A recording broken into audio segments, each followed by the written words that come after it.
Bwana Yesu asifiwe. Karibu katika ibada ya asubuhi ya Anza Siku na Bwana inayokuja kwako na mimi Pastor Miamba.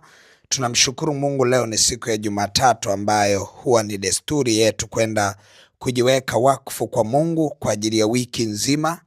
Tulindwe na Bwana, lakini pia tutembee kwenye baraka ambazo Mungu amezikusudia ndani ya wiki hii. Ili tuweze kuwa katika vyote hivyo, Biblia inatutaka tujiweke wakfu kwa Bwana ili tuweze kubarikiwa. Lakini kabla hatujaenda kujiweka wakfu kwa Bwana, kuna vitu Mungu anataka tuvidake wiki hii, na tutaenda kuvidaka kupitia maandiko ambapo Biblia inatutambulisha ya kwamba sisi ni watawala katika ulimwengu wa roho. Biblia inasema katika kitabu cha Zaburi sura ya 115 mstari wa 16. Maandiko yanasema, mbingu ni mbingu za Bwana, bali nchi amewapa wanadamu. Mungu anatusemesha ya kwamba mbingu ni za kwake. Japo mbingu na nchi vyote ni vya kwake, lakini mbingu anaitawala yeye, lakini dunia ametupa sisi. Sasa ametupa sisi kwa namna gani? Ndio tunarudi kwenye kile kitabu cha Mwanzo sura ya kwanza mstari wa 26. Unaona namna Mungu alivyotupa hii dunia tuimiliki, tuitawale na kuitisha. Biblia inasema Mungu akasema, na tumfanye mtu kwa mfano wetu na kwa sura yetu, wakatawale samaki wa baharini, ndege wa angani na wanyama, na nchi yote pia, na kila chenye kutambaa kitambacho juu ya nchi. Halafu tunaona Biblia inasema ya kwamba Mungu akaumba mtu kwa mfano wake, kwa mfano wa Mungu alimuumba, mwanamume na mwanamke aliwaumba. Mungu akawabarikia, Mungu akawaambia, zaeni mkaongezeke, mkaijaze nchi na kuitiisha, mkatawale samaki wa baharini na ndege wa angani na kila kiumbe chenye uhai kitambaacho juu ya nchi. Angalia, tunapewa mamlaka ya kwamba nchi ni ya kwetu. Mungu ametupa kwamba tuimiliki, tuitawale na tutiishe kila kitu kilicho juu ya nchi. Yaani mahali unapofanya biashara yako lazima pawe na utawala katika ulimwengu wa roho, ambaye wewe ndio unabidi upatiishe mahali pale. Duniani ni mahali petu, na ndio maana ukiangalia kwenye Biblia unakuta kuna mahali shetani alicheza na utawala wetu. Pale Eden akaenda akamdanganya Hawa, akamdanganya na Adam, wakapoteza uhalali na wakapoteza utawala, shetani akauiba. Lakini ashukuriwe Yesu kwamba baada ya kazi ya msalaba utawala umerejeshwa tena kwetu. Tunaendelea kumiliki na kutawala kwa jina la Yesu. Inamaanisha mazingira tunayoyapitia lazima tuyamiliki, tuyatawale, na tumepewa utawala wa viumbe hai vyenye kujongea, kwa maana ya kwamba ni binadamu ama na vile visivyo hai, vyote tumepewa sisi tuvitawale, kwamba hakuna namna kitu kinaweza kawa nje ya utawala wetu. Na ndio maana hata Yesu akaonyesha nguvu ya utawala katika nature. Akaenda kusemesha ule mtini, akauambia, pasipotokee tunda kwako, mtini ukanyauka toka shinani. Wakina Petro akashangaa sana. Yesu akawaambia, mnashangaa nini? Hata ninyi mkiwa na imani mnaweza kuhamisha milima, mnaweza mkafanya mambo na zaidi ya haya.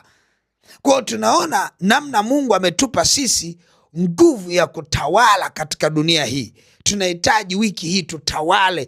Natamani wiki hii kila mmoja aje na ushuhuda wa mabadiliko wa mahali unapofanyia kazi, unapofanyia biashara, ukasimame kama mtawala.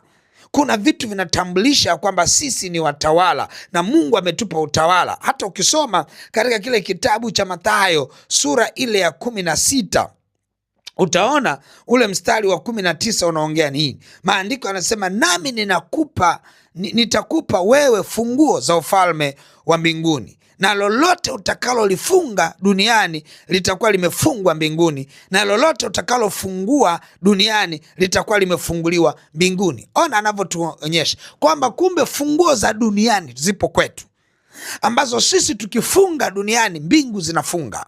Sisi tukifungulia duniani mbingu zinafungulia. Nataka unapoanza wiki hii, nenda ukafunge usichokipenda. Nataka uone mbingu zitakapo respond, zitafunga sawa sawa na ulivyofanya. Nataka uende ukafungulie duniani hapa, fungulia kitu uone mbingu zitakavyofungulia, kwa sababu ni ahadi ya Bwana, ni maelekezo ya Mungu, na ndivyo ilivyo, kwamba lolote tutakalolifunga duniani na mbinguni linafungwa, kwa maana ya kwamba tumepewa hii dunia. Ndivyo Mungu anavyosema, mbingu ni mbingu za Bwana, bali nchi ametupa wanadamu, kwamba tuweze kufunga tunachokifunga na tukifungulie tunachokifungulia, na mbingu zinafanya hivyo hivyo. Unajisikia unaumwa, funga magonjwa na mbingu zitafunga. Unajisikia hauna amani, funga hali ya kukosa amani na mbingu zitafunga hiyo hali, itakupa furaha. Unajisikia hali ya unyonge, funga hiyo hali ya unyonge. Usije ukasahau kutumia funguo Mungu alizokupa kwa mamlaka ambayo tumepewa ya kufunga na kufungua. Kwa tunataka twende tukaishi kama watawala. Tukafanya mazoezi katika wiki hii ya kuishi kama watawala. Tuende tukatawale, tuende tukamiliki, tuende tukatiishe.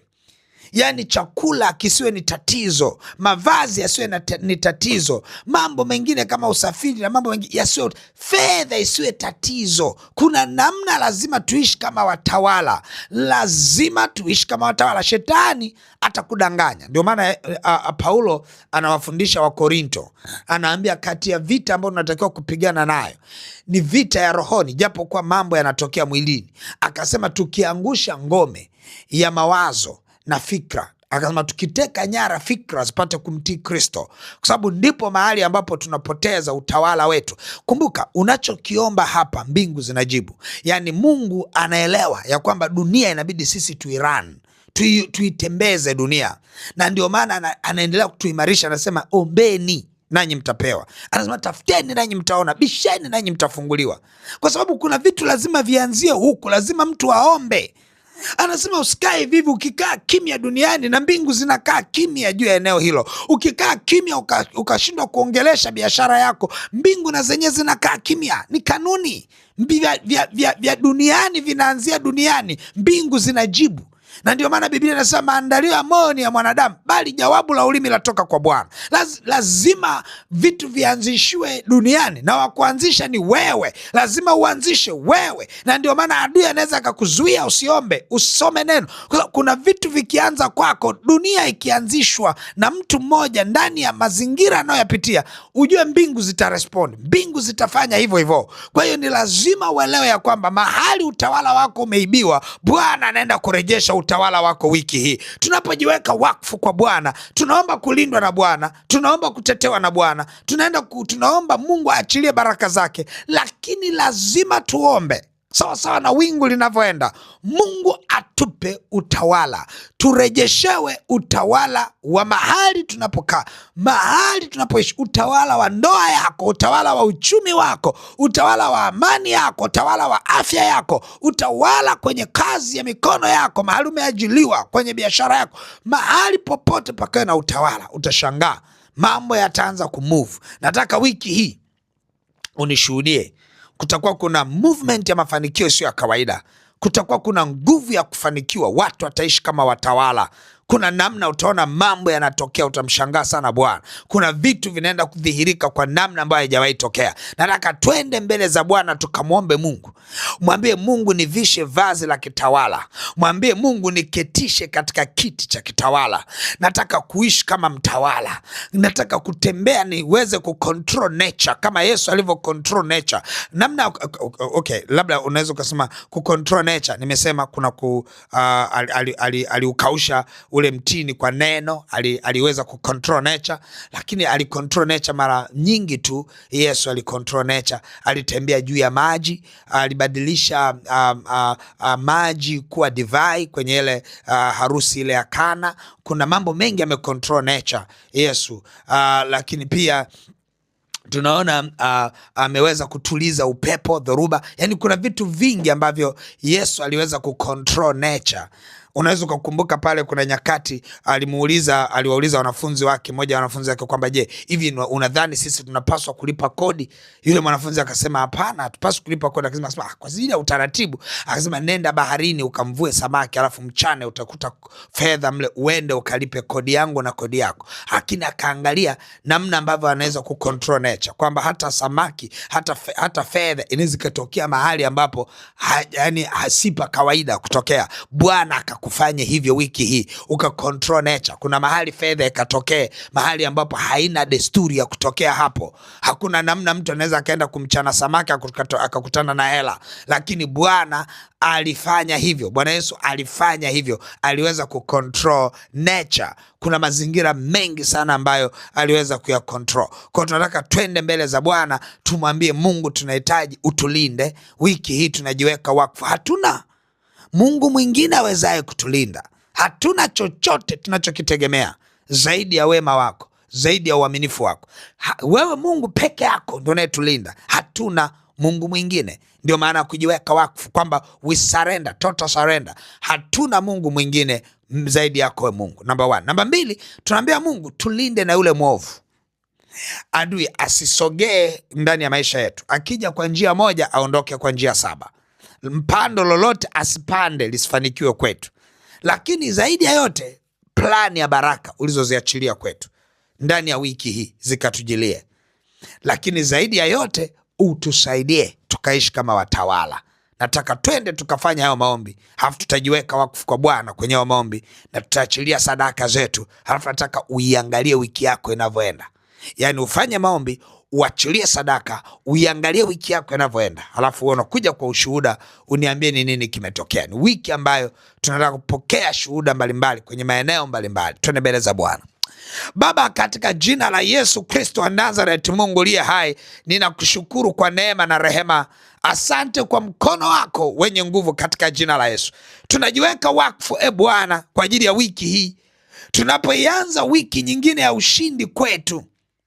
Mungu aliye hai, wiki iliyofungua malango yake ya baraka, wiki ambayo Mungu umeipanga baraka itujilie. Kuna mambo umeachilia kwetu ambayo umeamuru yatujilie. Mungu aliye hai, tunajiweka wakfu katika jina la Yesu Kristo wa Nazareth. Mungu aliye hai, Baba, tunaomba neema yako tu itusaidie leo tuweze kuishi kama watawala kwenye maeneo ambayo Mungu umetupa, mahali ambapo tunafanya biashara, mahali ambapo tumeajiliwa. Mungu aliye hai, ukaachilie nguvu tukaishi kama watawala. Mungu aliye hai, tupe kumiliki na kutawala mahusiano yetu, watoto wetu, familia zetu, nyumba zetu. Mungu aliye hai, ukatupe neema ya kuwa watawala.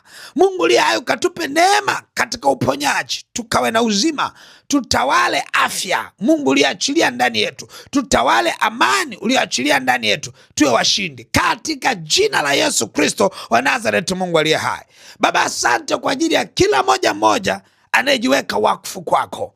Ninaomba Roho wa Bwana, tenda miujiza ya ajabu. Ukasema utaenda kutenda miujiza ambayo kila atakayesikia sikio litamwasha. Wiki hii ikawe ni miujiza ya ajabu katika kila kona maisha yetu, kwamba kila atakaenda kuyasikia mambo uliyotenda kwetu, sikio likamwashe. Baba, ninaomba neema yako ikazidi sana ndani ya wiki hii. Wacha ardhi isizae mapooza kabisa, wacha ardhi izae. Mungu aliye hai, wacha mikono yetu isizae mapooza kabisa, wacha mikono yetu ikazae. Roho Mtakatifu, acha miguu yetu ikaongozwe kwenye njia ya mafanikio. Baba, ufahamu wetu ukombolewe, tukawaze yaliyo mema, tutembee kwenye ushindi. Tunakemea hofu, wasiwasi na mashaka, tunakemea magonjwa, tunakemea depression, tunakemea hali ya ataki yoyote kwa jina la Yesu Kristo wa Nazareth. Baba, asante kwa neema na rehema, maana unatubariki kwa baraka zote. Nasi tunajiweka wakfu katika ushindi ulio ndani yako Kristo Yesu. Tunajiweka wakfu katika ulinzi ulio ndani yako Kristo Yesu. Tunajiweka wakfu katika baraka zilizo ndani yako Kristo Yesu. Na zaidi ya yote, tupe neema ya kuketi kwenye viti vya kitawala mahali tulipo, tukakae kama watawala, tuongee kama watawala, tuishi kama watawala. Tupe nafasi ya kutembea katika utawala kwa jina la Yesu Kristo wa Nazareth. Baba, nalibariki na kuliinua jina lako. Tumekataa kuwa watawaliwa. Hatutatawaliwa kwa namna yoyote. Tutatawala katika nchi ya walio hai. Uliotupa tuitawale, tutaitawala katika jina la Yesu Kristo wa Nazareth, Mungu aliye hai. Amen, amen, amen. Mungu wangu akubariki sana. Basi utashika sadaka yako ya kujiweka wakfu kwa ajili ya wiki hii. Halafu nataka wiki hii tafadhali sana, kaa ukiangalia, uwe observant, kaa angalia nini kinaenda kutokea. Na mara kitu chochote kikitokea, hakikisha unatoa ushuhuda wako. Ni vyema sana mtu kujua nguvu ya ushuhuda. Unaposhuhudia, kwa mfano unaona ghafla tu ulikuwa hauna furaha, una furaha kwenye maisha yako, jifunze kubeba sadaka ya shukrani. Unaachilia na kushuhudia kwamba namshuhudia Bwana kwamba nilikuwa sina furaha, lakini sasa nina furaha. Na unaachilia na sadaka ya shukrani, unaachilia na sadaka ya kumshuhudia Bwana. Hutakuja pungukiwa, na hautakuja kuwa mtumwa, na hautakuja kutawaliwa na uharibifu, kwa maana utakuwa mtawala ukiishi kwenye kanuni hizo za kitawala. Kila linalotokea kwako, hakikisha kwamba unaenda kushuhudia, unaandika ujumbe wa kushuhudia, unaachilia sadaka ya shukrani. Yani kuna vitu vinavyomfanya mtawala, mtu awe mtawala katika ulimwengu wa roho. Kwa Mungu wangu akubariki sana. Basi utashika sadaka ya kujiweka wakfu, utaiachilia kwenye ile lipa namba M-Pesa ambayo ni 57 78 76 0, au namba za mawasiliano 0713 84 21 23 au 0744 98 25 17. Mungu wangu akubariki na uwe na wakati mwema. Amen.